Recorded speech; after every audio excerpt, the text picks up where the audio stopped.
کوشش کر رہے ہیں، کہیں ایسے ہیں جو کلمہ تو پڑھتے ہیں مگر صحابہ کے خلاف باتیں کرتے نظر آ رہے ہیں، کہیں ایسے ہیں جو کلمہ پڑھتے ہیں مگر اہل بیت اطہار کے خلاف بات کرتے نظر آ رہے ہیں۔ اللہ اکبر، اسلامی لبادہ ہے، بات قرآن و حدیث کی کر رہے ہیں اور ایمان پر ڈاکہ ڈالنے کی کوشش ہو رہی ہے۔ گویا ہر طرف سے فتنوں کا انبار ہے اور ہم ہیں کہ غفلت میں جی رہے، ٹینشن ہی کوئی نہیں ہے، سب کی سننی ہے، سب کے پاس بیٹھنا ہے، سب سے دوستی لگانی ہے۔ ارے جناب کوئی مسئلہ نہیں، مسئلہ ہے قیامت سے پہلے آقا فرماتے ہیں حال کیا ہوگا، کوئی صبح کو مومن ہوگا، شام کو کافر ہوگا، شام کو مومن ہوگا، صبح کو کافر ہوگا، یعنی ہر طرف سے ایمان کے ڈاکو ڈاکے ڈال رہے ہوں گے۔ سیدی اعلیٰ حضرت امام اہل سنت نے 100 سال پہلے بات فرمائی تھی، سونا جنگل، رات اندھیری، چھائی بدنی کالی ہے، سونے والوں جاگتے رہیو، چوروں کی رکھوالی ہے، آنکھ سے کاجل صاف چرا لیں یا وہ چور بلا کے ہیں، تیری گٹھڑی تاکی ہے اور تو نے نیند نکالی ہے۔ کیا فرمایا؟ آنکھ سے کاجل چرا لیں گے۔ کتنا زبردست محاورہ استعمال کیا، آنکھ کے اندر لگا ہوا کاجل اور سرما کون چرا سکتا ہے؟ فرمایا ایسے بلا کے چور ہوں گے تمہیں پتہ ہی نہیں چلے گا اور تمہارا مال لے جائیں گے، تمہارا ایمان لے جائیں گے، تمہارا عقیدہ لے جائیں گے۔ علم دین تو ہے نہیں، علماء کرام کی صحبت ہے نہیں، دین پر پختگی کا ذہن ہے نہیں، ایمان جناب کتنی بڑی چیز ہے اس کی حفاظت کی فکر ہی نہیں ہے۔ یہ سب کچھ ہو رہا ہے مگر کیا ہم اس وقت کانشیس ہیں؟ ہم اس پہ فکر مند ہیں کہ میرا ایمان بچ جائے، میرا عقیدہ بچ جائے؟ اچھا جناب میرا بچ گیا، میرے بچوں کا بچ جائے۔ امام مہدی کے ظاہر ہونے سے پہلے ایک نشانی جسے علماء کرام سب سے بڑی نشانی قرار دیتے ہیں وہ یہ کہ قسطنطنیہ شہر، جی ہاں جس کو آج ہم استنبول کہتے ہیں، ایک بار پھر غیر مسلموں کے ہاتھ میں چلا جائے۔ اور ابھی یہ معاملہ چل ہی رہا ہوگا کہ اتنے میں شور مچ جائے گا، آواز آئے گی کہ دجال آ گیا، کہ کچھ امام مہدی کے بارے میں آپ کب آئیں گے، آپ کا ظہور کیسے ہوگا، ابھی کتنا وقت ہے امام مہدی کے آنے میں۔ تو ناظرین انتظار کی گھڑیاں ختم ہوئی، آج کی ایپیسوڈ میں ہم آپ کو امام مہدی رضی اللہ تعالیٰ عنہ کے بارے میں بہت تفصیل سے بتانے جا رہے ہیں، مگر گزارش یہی ہے نہایت توجہ کے ساتھ فوکس ہو کر آپ نے آج کا ایپیسوڈ دیکھنا ہے اور ہماری ویڈیو کو شیئر بھی کرنا ہے۔ تو آج بات کرنی ہے سیدنا امام مہدی رضی اللہ تعالیٰ عنہ، مگر اس سے پہلے ایک اور بڑی شاندار شخصیت کے بارے میں کچھ آپ کو بتا دیں، ایک ایسی پرسنالٹی جس کو بہت زیادہ ٹائم نہیں ہوا مگر اللہ تبارک و تعالیٰ نے ایسا علم عطا فرمایا، ایسی فراست عطا فرمائی، آپ مور دین 100 branches of knowledge per authority رکھتے تھے۔ جی ہاں 100 سے زیادہ علوم پر آپ کو مہارت حاصل تھی، 1000 سے زیادہ بکس آپ نے لکھی، 1000 سے زیادہ کتابیں لکھی۔ وہ پرسنالٹی کون سی ہے؟ وہ کوئی اور نہیں، سیدی اعلیٰ حضرت امام اہل سنت مولانا شاہ امام احمد رضا خان علیہ رحمت الرحمان ہے۔ اعلیٰ حضرت سے ایک مرتبہ سوال کیا گیا کہ خلافت راشدہ کس کو کہتے ہیں اور اس کے مصداق کون کون ہیں؟ سبحان اللہ، تو آپ نے کیا خوب جواب ارشاد فرمایا کہ خلافت راشدہ یعنی خلافت وہ دور حکومت جو کہ نبوی طریقے پر ہو، جیسے کہ 4 خلفائے راشدین حضرت ابوبکر صدیق رضی اللہ تعالیٰ عنہ، حضرت عمر فاروق رضی اللہ تعالیٰ عنہ، سیدنا عثمان غنی رضی اللہ تعالیٰ عنہ، مولا علی شیر خدا کرم اللہ تعالیٰ وجہ الکریم، اس کے بعد امام حسن رضی اللہ تعالیٰ عنہ، اور پھر امیر المومنین حضرت عمر بن عبد العزیز نے وہ خلافت کی۔ اور آپ نے فرمایا کہ میرے خیال میں ایسی خلافت راشدہ امام مہدی رضی اللہ تعالیٰ عنہ قائم کر، یعنی ایک خلافت ایسی آنی ہے، ایک دور ایسا آنا ہے جو گویا خلافت راشدہ کے مصداق ہوگی۔ ویورز، امام مہدی رضی اللہ تعالیٰ عنہ کا ظاہر ہونا علماء کرام نے قیامت کی بڑی نشانیوں میں سے ایک نشانی شمار کی۔ کہا جاتا ہے کہ قیامت سے پہلے ایک وقت ایسا آئے گا جب پوری دنیا میں ہر جگہ کفر کا تسلط ہوگا، یعنی ایوری ویئر کفر جو ہے اس کی حکومت ہوگی اور تمام زمین فتنہ و فساد سے بھر جائے گی اور لوگ عیش و عشرت میں گم ہو جائیں گے۔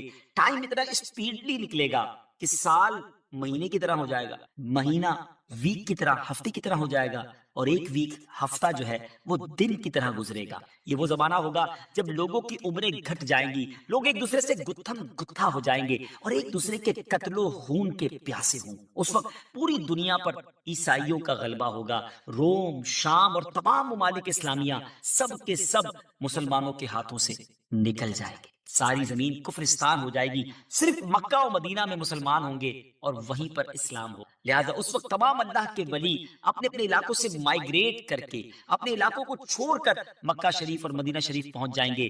یاد رہے رمضان کا مہینہ ہوگا، آپ ذرا سینیریو دیکھیے، تصور کیجئے کہ رمضان کا مہینہ ہوگا، ابدال طواف خانہ کعبہ میں مصروف ہوں گے حضرت امام مہدی بھی وہاں ہوں گے، اور اس وقت آپ کی عمر 40 ایئرز ہوگی، 40 سال آپ کی عمر ہو چکی ہوگی۔ اولیاء انہیں پہچانیں گے، ان سے درخواست کریں گے کہ آپ ہماری بیعت کریں، وہ انکار کریں گے، پھر اچانک غیب سے آواز آئے۔ ناظرین، یہ ساری جو میں نشانیاں بتا رہا ہوں یہ احادیث میں سلسلہ وار مرحلہ وار بیان ہوئی، یہ اسی سے ایکسٹریکٹ کر کے گویا ایک سینیریو بتایا جا رہا ہے، اور وہ آواز کیا ہوگی؟ ھذا خلیفۃ اللہ المہدی فاسمعوا لہ واطیعوا، یعنی یہ اللہ کا خلیفہ مہدی ہے، اس کی بات سنو اور اس کا حکم مانو۔ پھر تمام لوگ ان کے ہاتھ پر بیعت کریں گے، اور وہاں سے یہ سب کو اپنے ساتھ لے کر ملک شام کی طرف چلے جائیں گے، اور وہاں پھر دجال کا مقابلہ ہوگا۔ ناظرین، دجال کون ہے اور اس کی کیا کیا نشانیاں ہیں اور اس کے بارے میں احادیث کیا کہتی ہیں، اس بارے میں انشاءاللہ عز و جل ہم پورا ایک الگ سے مکمل ایپیسوڈ کریں گے، لیکن آج ویب سیریز کی اس قسط میں ہم صرف تفصیل کے ساتھ امام مہدی رضی اللہ عنہ کے بارے میں آپ کو انفارمیشن دیں گے۔ ڈیئر ویورز، قیامت کی نشانیوں میں سے ایک اہم نشانی امام مہدی کا ظہور۔ اس پر مزید بات کرنے سے پہلے یہاں ایک بات کرتا چلوں کہ کچھ لوگ ہو سکتا ہے آپ کو ایسے بھی ملے جو یا تو امام مہدی رضی اللہ عنہ کا آنا مانتے ہی نہیں، یا پھر اس معاملے میں یہ کہتے نظر آتے ہیں کہ امام مہدی کسی خاص شخصیت کا نام نہیں، بلکہ یہ تو ایک نجات دہندہ کا تصور ہے جو ہر دور میں قوموں کے اندر پایا جاتا ہے، یعنی کوئی شخص آئے گا اور ہمیں نجات بخشے گا۔ لیکن پیارے ویورز، یاد رہے ہم مسلمان ہیں، اور ہمارے لیے دین کے معاملے میں ہر چیز کو ایکسپٹ کرنے یا نہ کرنے کا دار و مدار اس بات پر ہے کہ اللہ پاک کا پیارا کلام یعنی قرآن مجید اور اللہ عز و جل کے آخری نبی صلی اللہ تعالی وسلم کی احادیث ہمیں اس معاملے میں کیا رہنمائی کریں۔ امام مہدی کے آنے کا ذکر ایک دو حدیثوں میں نہیں، بلکہ 200 سے لے کر 250 احادیث، 200 سے 250 احادیث اور اقوال تابعین میں ملتا ہے۔ ام المومنین حضرت ام سلمہ رضی اللہ تعالیٰ عنہ روایت کرتی ہیں کہ میں نے رسول اللہ صلی اللہ تعالیٰ علیہ وسلم کو یہ فرماتے ہوئے سنا کہ آپ علیہ الصلوۃ والسلام نے فرمایا مہدی حق ہے، یعنی ان کا ظہور برحق ہے اور یہ ہو کر رہے گا۔ اور مزید آپ علیہ الصلوۃ والسلام نے فرمایا امام مہدی سیدہ فاطمہ الزہرا رضی اللہ تعالی عنہا کی اولاد سے ہوں۔ سبحان اللہ، اس حدیث سے اتنی بات تو بالکل واضح ہو گئی، کلیئر ہو گئی کہ امام مہدی کا ظہور یقینی طور پر ہوگا، اور وہ ایک شخصیت ہیں جو حضرت فاطمہ رضی اللہ تعالی عنہا کی اولاد سے ہوں گی۔ بہت ہی اہم بات یہ ہے کہ مہدی آپ کا نام نہیں ہے بلکہ آپ کا لقب ہے۔ ایک اور حدیث سناتا ہوں، حضرت عبداللہ ابن مسعود رضی اللہ عنہ سے روایت ہے کہ رسول اللہ صلی اللہ علیہ وسلم نے فرمایا کہ دنیا اس وقت تک ختم نہ ہوگی یہاں تک کہ میرے اہل بیت میں سے ایک شخص عرب کا بادشاہ ہو جائے جس کا نام میرے نام کے مطابق یعنی محمد ہو۔ ناظرین، نام تو آپ کو پتہ چل گیا، اب ہم آپ کو ان کا حلیہ بتاتے ہیں۔ امام مہدی دکھیں گے کیسے؟ سبحان اللہ، احادیث میں اس کی بھی ڈیٹیل موجود۔ ان کی کچھ اور صفتیں بیان کرتے ہوئے اللہ عز و جل کے آخری نبی صلی اللہ علیہ وسلم نے ارشاد فرمایا مہدی میری نسل سے ہوں گے، ان کی ناک پتلی اور بلند ہوگی اور پیشانی روشن اور نورانی ہوگی، اور ان کا رنگ جو ہے وہ عربیوں جیسا ہوگا۔ سبحان اللہ، ان کے دائیں رخسار پر تل ہوگا، اور آپ کی سیرت حضور علیہ الصلوۃ والسلام جیسی ہوگی۔ آپ کی طبیعت میں جود و سخاوت، رحم و کرم بے انتہا ہوگا۔ امام مہدی رضی اللہ عنہ کو اولیاء کرام تو پہچان لیں گے، لیکن کچھ ایسی نشانیاں بھی مختلف روایتوں میں بیان کی گئیں جس کے ذریعے امام مہدی رضی اللہ عنہ کو پہچانا جا سکے گا۔ نمبر 1، امام مہدی رضی اللہ عنہ کے سر پر بادل ہوں گے جس میں سے ندا دینے والا کہے گا کہ مہدی اللہ پاک کے خلیفہ ہیں، ان کی اتباع کرو، انہیں فالو کرو۔ نمبر 2، امام مہدی رضی اللہ عنہ کے دور میں خشک لکڑی، ڈرائی وڈ، بالکل ڈرائی لینڈ کے اندر خشک زمین میں گاڑی جائے گی تو اس میں وہ سبز ٹہنی پتوں سمیت نکلنے لگی۔ سبحان اللہ۔ نمبر 3، امام مہدی رضی اللہ عنہ سے کوئی کسی نشانی کا سوال کرے گا تو یہ ہوا میں اڑنے والے پرندے کی طرف اشارہ کریں گے اور وہ پرندہ آ کر ان کے ہاتھ پر بیٹھے گا۔ نمبر 4، بنی اسرائیل کی طرح آپ کے لیے دریا پھٹ جائے گا اور ان کی تشریف آوری سے وہ زمین عدل سے بھر جائے گی جس طرح وہ پہلے ظلم سے بھری، ہر طرف عدل و انصاف ہوگا۔ ان کی آمد سے پہلے ہر طرف ظلم و ستم ہوگا۔ اور حدیث پاک میں آتا ہے کہ حضرت ابو سعید خدری رضی اللہ عنہ بیان کرتے ہیں کہ نبی پاک علیہ الصلوۃ والسلام نے ایک بڑی آزمائش کا ذکر فرمایا جو اس امت کو پیش آنے والی ایک بہت بڑی ٹربل کے بارے میں بتایا، اور فرمایا کہ ایک زمانے میں اتنا شدید ظلم ہوگا کہ کہیں پناہ کی جگہ نہ ملے گی۔ اس وقت اللہ تعالیٰ میری اولاد میں ایک شخص کو پیدا فرمائے گا جو زمین کو عدل و انصاف سے ویسے ہی بھر دے گا جیسا وہ پہلے ظلم و ستم سے بھر چکی تھی۔ زمین اور آسمان کے رہنے والے سب ان سے راضی ہوں گے۔ آسمان اپنی تمام بارش موسلا دھار برسائے گا اور زمین اپنی سب پیداوار نکال کر رکھ دے گی. سبحان اللہ. یہاں تک کہ زندہ لوگوں کو تمنا ہوگی کہ ان سے پہلے جو لوگ تنگی اور ظلم کی حالت میں اس دنیا سے چلے گئے کاش وہ بھی ان حالات کو دیکھ لیتے. ایوری بڈی بیکم ہیپی. ہر طرف خوشحالی کا دور ہوگا. زمین اپنے خزانے نکال رہی ہوگی. عدل و انصاف ہوگا. ناظرین یہ کیسے حالات ہوں جب ہر طرف امن و امان ہوگا, ظلم و ستم کا خاتمہ ہو چکا ہوگا. اس کی بڑی خوبصورت منظر کشی ایک حدیث میں مزید بیان کی ہے. چنانچہ حضرت ابو سعید خدری رضی اللہ تعالیٰ سے روایت ہے کہ رسول اللہ صلی اللہ تعالیٰ علیہ وسلم نے فرمایا, میں تمہیں مہدی کے آنے کی خوشخبری دیتا ہوں جو میری امت میں اختلاف و اضطراب کے زمانے میں بڑا ڈیفیکلٹ ٹائم ہوگا. اس میں میرے آقا علیہ السلام فرماتے ہیں بھیجے جائیں گے تو وہ زمین کو عدل و انصاف سے بھر دیں گے جس طرح ان سے پہلے ظلم و ستم سے بھری ہوگی. زمین اور آسمان والے سب کے سب ان سے خوش ہوں گے. وہ لوگوں کو مال یکساں طور پر دیں گے. اللہ تعالیٰ ان کے دور خلافت میں میری امت کے دلوں میں استغنا و بے نیازی, اللہ اکبر, یعنی ہر کوئی سیٹسفائی ہوگا, اس کو کسی چیز کی ضرورت ہی گویا نہیں ہوگی, اور انصاف عام ہوگا. وہ اپنے منادی کو حکم دیں گے کہ اعلان کر دے کہ جسے مال کی حاجت ہو وہ مہدی کے پاس آ جائے. اس اعلان پر پورے مسلمانوں میں سے صرف ایک شخص آئے گا. اتنے لوگ ویل آف ہوں گے ان کو ضرورت ہی نہیں ہوگی مال کی. مہدی رضی اللہ تعالیٰ ان سے فرمائیں گے کہ جاؤ جو ٹریجرر ہے, خازن ہے, اس کے پاس جا کر ان سے کہو کہ امام مہدی نے مجھے مال دینے کے لیے تمہارے پاس بھیجا ہے. یہ شخص ان کے پاس پہنچے گا تو جو ٹریجرر جس کو خزانچی ہوگا وہ کہے گا جتنی ضرورت لے جاؤ, جتنی حسب خواہش حاجتیں لے جاؤ. تو وہ اپنی حسب خواہش اپنے دامن کو مال سے بھر لے گا اور خزانے سے باہر لائے گا. تو پھر اسے اپنے عمل پر بھی ندامت ہوگی کہ اپنے دل میں کہے گا کہ امت محمدیہ صلی اللہ تعالیٰ علیہ وسلم میں سب سے بڑھ کر لالچی اور حریص میں ہی ہوں. میرے لیے وہ چیز کافی نہیں جو دوسروں کے واسطے کافی اور وافی تھی. سبحان اللہ. اس شرمندگی میں وہ مال واپس کرنا چاہے گا مگر اس سے یہ مال قبول نہیں کیا جائے گا. یہ کہہ دیا جائے گا کہ ہم دینے کے بعد واپس نہیں دیتے. ناظرین اس پوری روایت سے سیکھنے کو کیا ملا؟ جب ہر طرف عدل و انصاف ہو, دین کی اصل پکچر اگر زمین پر نافذ کر دی جائے, اصل طریقہ کار اگر نافذ کر دیا جائے تو پھر غربت بچتی نہیں ہے. اصل غربت, اصل پرابلمز, اصل معاملات جو ہے وہ دین سے دوری ہی کی بنا پر ہے. امام مہدی رضی اللہ تعالیٰ عنہ گویا اس دنیا میں آ کر یہ ثابت کریں گے کہ اگر پراپر اسلام نافذ کر دیا جائے تو سب چیزیں. بہرحال وہ خوش نصیب لوگ جو امام مہدی رضی اللہ تعالیٰ عنہ کا ساتھ دیں گے ان کی بھی ایک الگ شان و فضیلت ہوگی. حضرت علی کرم اللہ تعالیٰ وجہ الکریم سے امام مہدی کے بارے میں کوسچن کیا تو حضرت علی رضی اللہ تعالیٰ عنہ نے ارشاد فرمایا کہ مہدی کا ظہور آخر زمانے میں ہوگا. اللہ تعالیٰ ایک جماعت کو ان کے پاس اکٹھا کر دے گا جس طرح بادل کے الگ الگ ٹکڑوں کو جمع کر دیتا ہے اور ان میں محبت پیدا کر دے گا. یہ نہ تو کسی سے خوفزدہ ہوں گے اور نہ کسی کے انعام کو دیکھ کر خوش ہوں گے. خلیفہ مہدی کے پاس اکٹھا ہونے والوں کی تعداد اصحاب بدر یعنی غزوہ بدر میں شریک ہونے والے صحابہ کرام کی تعداد کے مطابق 313 ہوگی. سبحان اللہ. یعنی جب اس جماعت کو ایک خاص فضیلت حاصل ہوگی جو ان سے پہلے والوں کو حاصل ہوئی نہ بعد والوں کو حاصل ہوگی. نیز اس جماعت کی تعداد اصحاب طالوت کی تعداد کے برابر ہوگی جنہوں نے طالوت کے ہمراہ نہر اردن کو عبور کیا تھا. یہاں ایک اہم معلومات آپ کے ساتھ شیئر کرنا چاہتا ہوں کہ آج کل سوشل میڈیا پر امام مہدی رضی اللہ عنہ کے حوالے سے مختلف پریڈکشن کی جاتی ہے کہ امام مہدی آ چکے ہیں یا بس بالکل آنے ہی والے ہیں. اور یہ ویسے ہے بڑا مشکل کوسچن, اس سے ٹپیکل کوسچن کہ کب آئیں گے امام مہدی کا ایگزیکٹلی ظہور کب ہو. اس سوال کا 100% درست جواب دینا تو مشکل, مگر کچھ نشانیاں ایسی جو امام مہدی رضی اللہ عنہ کے آنے سے پہلے ظاہر ہو جائیں گی. اور کچھ باتیں تو ہم ابتدا میں آپ کو بیان کر چکے ہیں اور مزید جو واضح نشانیاں ہیں وہ بھی اب آپ کو شارٹلی بتا کہ امام مہدی کے ظاہر ہونے سے پہلے ظاہر ہونے والی جو نشانیاں ہیں ان میں سب سے پہلے نشانی یہ ہے کہ اگر آپ ہسٹری اٹھائیں تو موسٹ امپورٹنٹ جو واقعات ہوئے ہیں ان میں سے بڑے بڑے واقعات 10 محرم الحرام کو ہوئے, مگر سن 61 ہجری میں ایک ایسا واقعہ ہوا, میں یہ کہوں تو غلط نہ ہوگا, جس نے ساری دنیا کو ہلا کر رکھ دیا. ایک ایسا واقعہ کہ اس سے پہلے ظلم و ستم اور جس کو آپ کہیں کہ بربریت کی ایسی مثال دنیا میں کہیں نہیں ملتی. آسمان نے یہ منظر کیسے دیکھا ہوگا, زمین نے یہ منظر کیسے دیکھا ہوگا جب 10 محرم الحرام سن 61 ہجری میں کربلا کے میدان میں نواسہ رسول امام حسین رضی اللہ تعالیٰ عنہ اور آپ کے قافلے والوں پر جو ظلم کیا گیا, ایک طرف تو محبتوں سے خط لکھ کر بلایا گیا اور پھر وہ بے وفائی کی گئی کہ پورے خاندان کو پیاسا جس طرح رلایا گیا, ستایا گیا اور پھر شہید کر دیا گیا.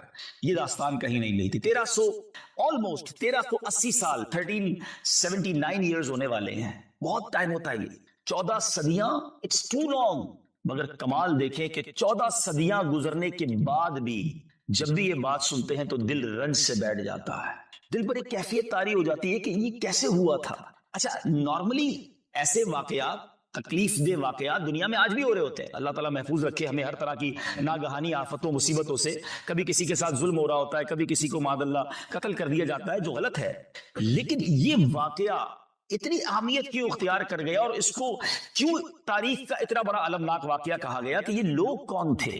جب تک یہ پتہ نہیں ہوگا نا کہ بات کس کی ہو رہی ہے، ان کا سٹیٹس کیا تھا، ان کا مرتبہ کیا تھا، اسلام میں ان کی اہمیت کیا تھا۔ امام حسین رضی اللہ تعالیٰ عنہ اور امام حسن، یہ نبی پاک کے دو نواسے ہیں، بی بی فاطمہ اور مولا علی کرم اللہ تعالیٰ وجہ الکریم کی آنکھوں کے تارے، اور نبی پاک علیہ الصلوۃ والسلام کو ان سے کتنی محبت تھی کہ بخاری شریف کی حدیث ہے کہ نبی پاک فرماتے حسن حسین دنیا میں میرے دو پھول ہیں۔ اچھا، پھول تو فرمایا، مگر ڈیلیبریٹلی نبی پاک کا یہ انداز تھا کہ انہیں پھولوں کی طرح سونگتے بھی تھے، ان کی خوشبو فیل کرتے تھے۔ اللہ اکبر۔ ایک جگہ نبی پاک فرماتے ہیں، حدیث کا مضمون ہے کہ یہ دونوں بچے جنتی جوانوں کے سردار ہیں۔ جنت میں جانا ہی بڑی سعادت ہے، مگر جنت کے جوانوں کی سرداری انہیں عطا کی گئی۔ آئے ہائے، امام حسن سبحان اللہ ایک بار نبی پاک کے کاندھوں پر سواری کر رہے تھے۔ آپ نے دونوں شہزادوں کے بارے میں ایک لفظ سنا ہوگا، راکب دوش مصطفیٰ۔ یہ ایک بہت خوبصورت اور یہ یونیک لقب ہے، دنیا میں اور کس کو ملے گا؟ کیوں؟ راکب کہتے سوار کو، دوش کہتے کاندھوں کو۔ نبی پاک کے کاندھوں پر سواری کرنے والے، اللہ اکبر، نبی پاک کے کاندھوں پر سواری کرنے والے۔ ایک بار امام حسن کو نبی پاک کاندھوں پر اٹھا کے کہیں جا رہے تھے، ایک صحابی رسول نے بڑی محبت سے کہا، برخوردار اے شہزادے تمہاری سواری کتنی اچھی ہے، کیونکہ نبی پاک کے کاندھوں پر تھے، لیکن look at the level of love, نبی پاک کی محبت کا انداز دیکھیں۔ آقا فرماتے یہ بھی تو کہو سوار کتنا اچھا ہے، یہ میرا بیٹا، یہ سوار بھی کتنا اچھا ہے۔ Look at the connection with رسول اللہ صلی اللہ تعالی علیہ وسلم۔ امام حسین کے بارے میں نبی پاک کا یہ کہہ دینا، اللہ اکبر، آقا فرماتے حسین مجھ سے ہے اور میں حسین سے ہوں۔ محبت کا یہ عالم تھا کہ جبریل امین ایک بار نبی پاک کی بارگاہ میں آئے، پیارے آقا کی گود میں ایک پیارے آقا کے زانوں پر حضرت امام حسین تھے، بچپن کا عالم، اور دوسرے زانوں پر حضرت ابراہیم، یہ نبی پاک علیہ الصلوۃ والسلام کے اپنے صاحبزادے، دو بیٹے سمجھ لیں، ایک بیٹا ایک نواسا۔ جبریل امین آئے اور عرض کی حضور اللہ تعالیٰ یہ دونوں کو آپ کے پاس جمع نہیں فرمائے گا، یعنی کسی ایک کو قبول کر لیجئے، کسی ایک کو پسند کر لیجئے۔ حدیث کا مضمون ہے، یعنی چوائس دی گئی نبی پاک کو کہ ایک نے دنیا سے جانا ہے، اب آپ کس کے لیے فیصلہ فرماتے ہیں؟ اللہ کے حبیب علیہ الصلوۃ والسلام نے کچھ اس طرح فرمایا کہ اگر ابراہیم دنیا سے جاتے ہیں تو مجھے افسوس ہوگا، لیکن اگر حسین جاتے ہیں تو مجھے بھی افسوس ہوگا، علی کو بھی رنج پہنچے گا، بی بی فاطمہ بھی غمگین ہو جائیں گے۔ نبی پاک نے حضرت ابراہیم رضی اللہ تعالیٰ اپنے بیٹے کا جانا قبول کر لیا، اور کچھ دنوں کے بعد حضرت ابراہیم دنیا سے چلے گئے، اور نبی پاک امام حسین کو دیکھ کر فرمایا کرتے تھے یہ وہ میرا بیٹا ہے جس پر میں نے اپنا بیٹا قربان کیا۔ آپ ذرا سوچو، آج ہمارے یہاں کوئی بچہ پیدا ہو، ہم کیا کرتے ہیں؟ کسی بزرگ سے بات کرتے ہیں کہ حضور اذان دے دے کان میں، ہم کسی بزرگ سے رابطہ کرتے ہیں کہ اس کو گٹی دے دے۔ امام حسین رضی اللہ تعالیٰ عنہ کی قسمت پر ہماری جانیں قربان۔ فرسٹ آف آل، سب سے پہلی آواز جو امام حسین کے کانوں نے سنی وہ کسی اور کی نہیں، وہ نبی پاک کی آواز سنی۔ اچھا، اللہ کے حبیب نے اپنی آواز سنائی، اور سنایا کیا؟ سب سے پہلے اللہ کا نام سنایا۔ اذان میں کیا کہتے ہیں؟ اللہ اکبر، اللہ اکبر۔ اذان دینے والے کون ہیں؟ جناب رحمت للعالمین، اور رب العالمین کا نام سنا رہے کسے؟ امام حسین کو۔ ارے امام حسین کی ابتدا تو دیکھو کہ آپ کو جو پہلی خوراک ملی ہے، نبی پاک نے کوئی کھجور چبا کر نہیں ان کے منہ میں ڈالی، کوئی شہد چاٹ کر ان کے منہ میں نہیں ڈالا، نبی پاک نے اپنی زبان امام حسین کے منہ میں دے دی ڈائریکٹلی، یعنی پہلی غذا جو امام حسین، امام علی مقام رضی اللہ تعالیٰ عنہ کی شکم میں، آپ کے پیٹ میں جاتی ہے، وہ نبی پاک کا لعاب دہن ہے۔ Look at the value, look at the status۔ بات کس کی ہو رہی ہے؟ نبی پاک جنہیں کاندھوں پہ سواری کریں، جنہیں گود میں بٹھائیں، پیارے آقا سجدے میں جائیں تو یہ کاندھے پر سوار ہو جائیں، نبی پاک سجدہ طویل کر دیں، اس قدر پیار، اس قدر محبت۔ اللہ اکبر۔ اور رب عز و جل نے مقام کیسا دیا کہ ان دونوں شہزادوں کی ایک اور خوبصورت بات سنیے کہ امام حسن جو ہے نا وہ نبی پاک سے چہرے میں مشابہ تھے، پیارے آقا کے چہرے کے عکس سمجھ لیجئے امام حسن ہیں اور سر سے لے کر سینے تک، اور امام حسین کو یہ شرف ملا کہ سینے سے لے کر پیر تک وہ نبی پاک علیہ الصلوۃ والسلام کے ہم شکل ہے. پیارے آقا کے سراپے کی کاپی سمجھ لیں. اللہ اکبر. صحابہ کرام کو جب پیارے آقا کے پردہ فرمانے کے بعد جب نبی پاک کی یاد ستاتی تھی نا تو دونوں شہزادوں کو ساتھ کھڑا کرتے پیارے آقا کا پورا سراپا سامنے آ جاتا، نبی پاک کی گویا شبیہ سامنے آ جاتی تھی. اللہ اکبر. یہ بات سیدی اعلیٰ حضرت نے کمال انداز میں، اتنی شاندار انداز میں بیان کی ہے کہ آج بھی سنے تو ایمان تازہ ہو جاتا ہے. سیدی اعلیٰ حضرت فرماتے ہیں ایک سینے تک مشابہ، ایک وہاں سے پاؤں تک ہے. ایک امام حسن سینے تک سملر ہے، مشابہ ہے، ایک سینے تک مشابہ، ایک وہاں سے پاؤں تک. حسن سبتین ان کے جاموں میں ہے نیما نور کا.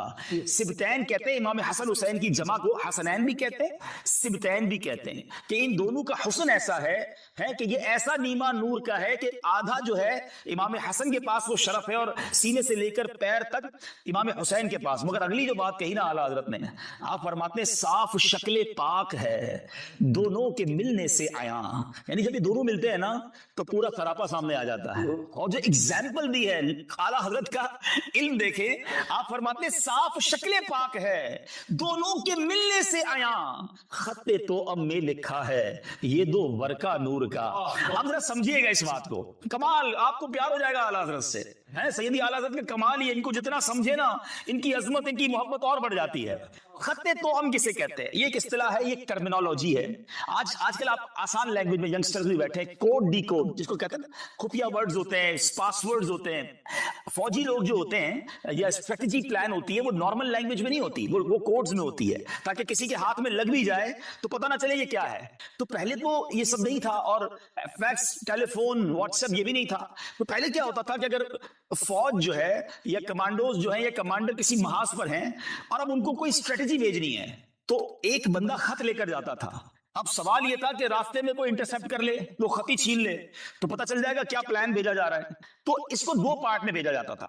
ایک آدھا خط بھیجتے تھے، وہ آدھا خط ملتا تھا نا تو بات سمجھ نہیں آتی تھی جب تک دوسرا خط نہیں آتا تھا. پہلے پہنچنے کی اطلاع آ جاتی پھر دوسرا روانہ کیا جاتا. جب ان دونوں کو ملایا جاتا تو یہ بات پوری سمجھ آتی تھی کہ اصل ماجرا کیا ہے. اس کو کہتے تھے خط توأم. اللہ اکبر. اعلیٰ حضرت کہتے ہیں کہ صاف شکل پاک ہے. جب ان دونوں کو ملاؤ نا تو ملتا کیا ہے؟ صاف شکل پاک ہے دونوں کے ملنے سے آیا، خط توأم میں لکھا ہے یہ دو ورقہ نور کا. یہ ایسے ورق ہیں نور کے کہ جب ان کو ملا دو تو نبی پاک کا سراپا سامنے آ جاتا ہے. اللہ اکبر. یہ جاری وہ حسنین کریمین وہ ہستیاں ہیں. اب جب یہ اسٹیٹس، یہ مقام، یہ مرتبہ آپ کے سامنے ہے نا، پھر سمجھنا، پھر اس واقعے کی جو اہمیت ہے وہ سمجھ آئے گی کہ بات کس کے ساتھ ہو رہی ہے، یہ ظلم ہوا کس کے ساتھ ہے. لیکن نازوں سے پلے ہوئے، آنکھوں کے تارے ہیں، نبی پاک کے جگر کے ٹکڑے، مگر اس کے باوجود ایک بار پیارے آقا علیہ الصلوۃ والسلام آنسو بہا رہے تھے، گریا فرما رہے تھے. ہماری امی حضور نے پوچھا کہ حضور کیا ہوا؟ نبی پاک علیہ الصلوۃ والسلام نے کچھ اس طرح فرمایا کہ جبریل امین آئے تھے اور مجھے آ کر بتایا کہ میرے اس نواسے کو میری امت کے لوگ شہید کر دیں گے. اور مجھے جبریل امین نے اس جگہ کی مٹی بھی دکھائی ہے. پیارے آقا نے وہ مٹی حضرت ام سلمہ رضی اللہ تعالی عنہا کو بھی دکھائی، اور پیارے آقا نے اس مٹی کو سونگ کر کچھ اس طرح فرمایا کہ اس سے کرب و بلا کی بو آتی ہے. اور وہی کربلا کی مٹی تھی. اور جب حضرت امام حسین رضی اللہ تعالیٰ عنہ کو 10 محرم کو شہید کیا گیا تو وہ مٹی بھی لال ہو گئی تھی. اب بڑی اہم بات جو میں آج کربلا کا واقعہ آپ کو نہیں سناؤں گا، واقعہ کربلا بچپن سے سنتے آ رہے ہیں اور سنتے رہیں گے، مگر اس پورے انسیڈنٹ سے، اس پورے واقعے سے سیکھنے کو کیا ملا؟ ہر سال 10 محرم آتی ہے، میری ذات میں کیا فرق آتا ہے؟ میں اس سے کیا میسج لیتا ہوں؟ امپلیمنٹیشن کیا ہوتی ہے؟ نیاز بھی بناتے ہیں، نعرے بھی لگاتے ہیں، میں تو پنجتن کا غلام ہوں، صحیح ہے، بڑی اچھی بات ہے، لیکن کیا یہی پیغام کربلا ہے؟ کیا یہی اس پورے واقعے سے امت کو سیکھنے کو ملتا ہے؟ نہیں جناب، ہم اس کی بڑی اہم چیزیں مس کر رہے ہیں. پہلا آپ کے لیے میسج، میرے لیے میسج، کہ نبی پاک کو معلوم تھا کہ امام حسین شہید کر دیے جائیں گے. مولا علی کرم اللہ تعالی وجہ الکریم کو معلوم تھا، ٹھیک ہے، بی بی فاطمہ کو بھی معلوم تھا، صحابہ کرام کو بھی پتہ چل گیا تھا. مگر کمال یہ ہے کہ کبھی ایک بار امام حسین کا جو یہ واقعہ ہوا نا، آپ کی آلموسٹ ایج 56 ایئرز تھی، یعنی پیدائش کے وقت بتا دیا گیا ہے، 56 ایئرز کے بعد یہ واقعہ ہوا ہے. اس پورے سفر میں، اس پورے ٹائم میں کبھی ایک بار نبی پاک نے ہاتھ اٹھا کر اللہ سے دعا کی ہو کہ یا اللہ میرے نواسے حسین پر یہ مشکل وقت نہ آئے، یہ مصیبت ٹال دے ہیں؟ کبھی مولا علی نے عرض کی ہو کہ حضور آپ کی دعائیں رد نہیں ہوتی، آپ کی دعا تو عرش پر جاتی ہے، ہاتھ اٹھائیں، آپ کو حسین سے پیار بھی بڑا ہے رضی اللہ تعالیٰ عنہ، دعا کر دیں؟ یہ بھی فاطمہ عرض کرتی، کسی نے نہیں کہا، کیوں؟ پتا تھا مگر یہ دعا نہیں کی۔ اللہ اکبر، یہ اللہ اکبر بھروسہ کیسا تھا، یہ امتحان کی تیاری تھی، ایوری بڈی نوز، سب کو پتا تھا کہ یہ امتحان، یہ ایگزام ہونا ہے، but we are ready, we are prepare, بچے کو تیاری اس امتحان کے لیے کیا جا رہا ہے۔ یہ میسج ہے، یہ کربلا کا میسج ہے کہ زباں پر شکوے رنجو علم لایا نہیں کرتے، زباں پر شکوے رنجو علم لایا نہیں کرتے، نبی کے نام لیوا غم سے گھبرایا نہیں کرتے۔ امتحان اللہ والوں پر آتے ہیں، امتحان اللہ کے نیک بندوں پر آتے ہیں اور زیادہ آتے ہیں، مگر ہم جیسے گناہ گاروں پر چھوٹا سا امتحان، چھوٹی سی تکلیف، چھوٹا سا ایگزام آ گیا، پہلے ایگزام میں فیل، پہلے ہی امتحان میں فیل، پہلی باری میں شکوا، شکایت، کمپلین۔ اب بتاؤ نا، ایک طرف تو کہتے ہیں پنجتن کے غلام ہیں، انہوں نے سر کٹوا دیے، شکوہ نہیں تھا؟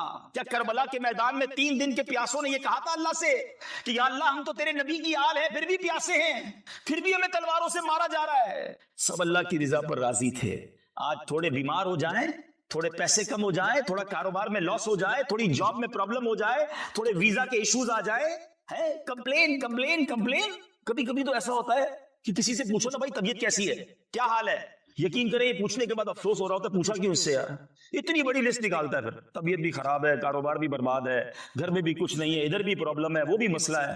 بندہ کہ یار زندگی میں اس کو کوئی سکھ نہیں دیا اللہ نے، کوئی شکر کا جملہ نہیں، کوئی اللہ کی مہربانی کی بات نہیں، ٹینشن، تکلیفیں، کمپلین۔ مجھے بتاؤ نا، یہ جو ہم لوگوں کو بتاتے پھرتے ہیں مجھے یہ مسئلہ، وہ مسئلہ، یہ پرابلم، کیا یہ بتانے سے پرابلم ٹھیک ہو جاتی ہے؟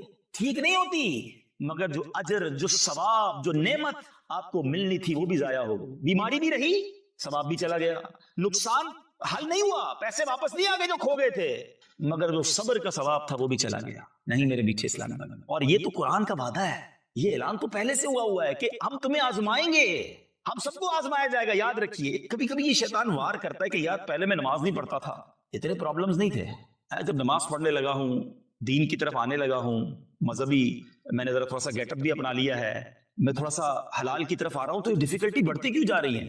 تو یہ پھر وسوسہ ڈالتا ہے شیطان کہ یار یہ کیا ہو رہا ہے۔ سبحان اللہ، نبی پاک کی کیا شان ہے، میرے آقا چند جملوں میں مسئلے حل کر دیتے ہیں۔ نبی پاک علیہ الصلوۃ والسلام نے ایک بار ارشاد فرمایا جس کا مضمون ہے کہ سب سے زیادہ جس کو تکالیف آتی ہیں، جس کو پرابلمز آتی ہیں، وہ انبیاء کرام ہیں۔ اب بتاؤ نا، نبیوں کے تو قدموں کی دھول کے برابر بھی نہیں نا، جب نبیوں کو سب سے زیادہ تکلیفیں آتی ہیں، پھر آقا نے فرمایا اس کے بعد اس پر زیادہ مشکل آتی ہے جو دین سے جتنا قریب ہوتا ہے، جو جتنا دین کے اللہ کے قریب ہوگا اس پر اتنی ڈیفیکلٹی آئے گی۔ آقا فرماتے ہیں جس کا مضمون ہے، دراصل اللہ کی منشا، اس کی مشیت یہ ہے کہ میرے بندے سے زندگی میں جو خطائیں ہو گئیں، جو غلطیاں ہو گئیں، میں کچھ آزمائشیں بھیجوں، تکلیفیں بھیجوں، وہ صبر کرے، اس کے وہ گناہ دنیا ہی میں معاف ہو جائیں۔ اب میرا بندہ میرے پاس آئے تو گناہوں سے پاک آئے، میں اسے جنت میں داخل کر دوں۔ اب بتاؤ یار، یہ بیماری، یہ پریشانی، یہ ڈیفیکلٹی تو میرے گناہ معاف کروانے آئی تھی، یہ تو اللہ نے مہربانی کی تھی۔ ہمارے اسلاف، ہمارے بزرگان دین ویلکم کرتے تھے پریشانی کو، انتظار کرتے تھے کہ خیر تو ہے، اتنے دن گزر گئے، کوئی ٹینشن ہی نہیں آئی ہے۔ اور ہم ہیں کہ چھوٹی سی تکلیف پر واویلا، کمپلین، ناشکری، کفریہ کلمات تک لوگ بول جاتے ہیں۔ امیر علیہ سنت کا وہ شعر بڑا کمال کا ہے، فرماتے ہیں پیارے مبلغ معمولی سی مشکل پہ تو گھبراتا ہے، پیارے مبلغ معمولی سی مشکل پہ تو گھبراتا ہے، دیکھ حسین نے دین کی خاطر سارا گھر قربان کیا۔ آپ کبھی درس دینے جاتے ہیں، کوئی ڈانٹ دے، کہتے ہیں میں درس نہیں دوں، میں قافلے میں نہیں جاؤں گا بھائی، وہاں تو صحیح طریقے سے ویلکم بھی نہیں ہوا، میں دین کا کام نہیں کرتا بھائی، آج کل بہت مشکل ہے، چھوٹی سی بات پر دین کا کام چھوڑ دیا۔ شیطان تو چاہتا یہی تھا، امام حسین بھی کہتے خط لکھ کر بلایا تھا، ویلکم کرنے کا وعدہ کیا تھا، ادھر تو تلواریں، میں بھی واپس جاتا ہوں، سر کٹوا دیا، کمپرومائز نہیں کیا۔ اور ہم ہے کہ چھوٹی چھوٹی بات پر بہت زیادہ ہم واویلا کرتے ہیں۔ اور ایک اور آخری بات، پھر ٹاپک تھوڑا سا آگے لے کر چلتے ہیں۔ بعض اوقات ایک اور بھی شیطان وسوسہ ڈالتا ہے کہ یار میں اتنی دعائیں کرتا ہوں، اللہ سے اتنی التجائیں کرتا ہوں. لوگ کہتے ہیں کعبے پر جا کر دعا کرو, ادھر بھی دعا کی, فلاں بزرگ کے مزار پہ جا کے بھی دعا کی, فلاں بزرگ سے بھی دعا کروائی, خود بھی تہجد میں اٹھ کے دعا کی. میرا تو مسئلہ ہی حل نہیں ہوتا, میری پرابلم ہی سالو نہیں ہو رہی, اتنے ٹائم ہو گیا, کاغذات کا مسئلہ حل ہی نہیں ہو رہا, اولاد مانگ رہا ہوں تو مجھے اولاد ہی نہیں مل رہی. ابھی میں آ رہا تھا تو مجھے ایک بہت طویل میسج کسی نے لکھا تھا کہ معاذ اللہ, اس میں بڑے کمپلین والے جملے بھی تھے کہ اللہ تعالیٰ تو ماں سے زیادہ چاہنے والا ہے, پھر بھی مجھے اولاد نہیں دے سکتا. یعنی کمپلین نہیں تو کیا, بعض اوقات تو اس پر کفریہ کلمات بھی نکل جاتے نا کہ کچھ تو بتائیے, کوئی تو مجھے بتائیے, میں ہر طرح کی قربانی کے لیے تیار ہوں, مجھے اولاد چاہیے. میں وہ میسج ابھی پڑھوں آپ کے سامنے میرے موبائل میں پڑھ کے حیران ہو گیا. اللہ کرے وہ سن رہے ہو مجھے, اور آپ میں سے بھی کچھ لوگ ہوں گے جو کچھ چیزوں کو بڑے ٹائم سے مانگ رہے ہیں, نہیں مل رہی ہے, اور جب نہیں ملتی نا تو انسان پھر معاذ اللہ, ہم کمزور لوگ ہیں, ہمیں علم تو ہے نہیں, ہم شکوہ شکایت اور بعض اوقات اللہ سے دور ہو جاتے ہیں, بھروسے میں کمی آ جاتی ہے. سنو اب میری بات, آج یہ کلیئر ہو جائے گا, ٹھیک ہے؟ پہلے تو میں آپ کو قرآن کی آیت سنا, ہو سکے نا تو اس آیت کو یاد کر لیں. یقین کریں میں جب بھی اس آیت کو پڑھتا ہوں نا تب یہ ہری بھری